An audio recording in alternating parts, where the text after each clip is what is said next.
Hi guys! So, andito na naman tayo. Try natin bagong drink. So, meron akong 5 slices of cucumber dito. Ilagay nyo lang yung 5 slice cucumber. And then, squeeze nyo lang, no? Mash nyo lang, no? Until makuha nyo yung flavor ng cucumber, no? Makuha nyo yung pinaka-flavor or yung juice nya. Nasa inyo yan kung gusto nyong dikdikin ng maigi or hindi masyado, no?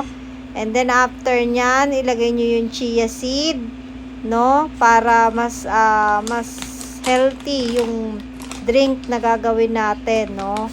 So naglagay lang ako ng ng 2 teaspoon, no?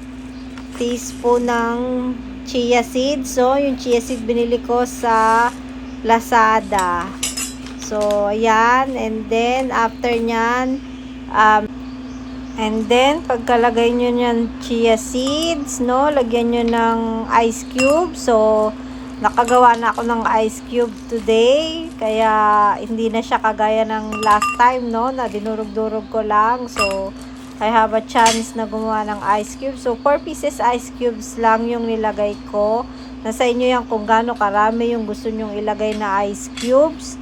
And then, meron akong coconut water, no? Ilagay natin yung coconut water. Pero nasa inyo kung gusto nyo ilagay yung coconut milk. Pero sa akin, coconut water lang yung ilalagay ko, no? Para ano. Pero pwede nyo ilagay yan kasi pwede nyo i-blender yung coconut meat. Isama nyo dyan, no? Para halos lahat makain nyo, no? Pero ako, ilalagay ko lang is coconut water, no? Ayan. And then, halu-haluin nyo lang hanggang sa mag-incorporate or yung flavors nya, no?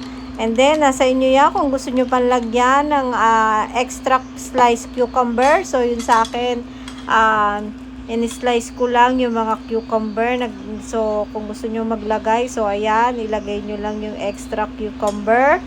And then, lagay lang nyo ng lagay kung hanggang sa gano'ng karami yung gusto nyong cucumber, no? So, mas marami, ano yung flavor, no? At healthy siya. So, enjoy nyo lang yung drink. So, ayan na. Enjoy!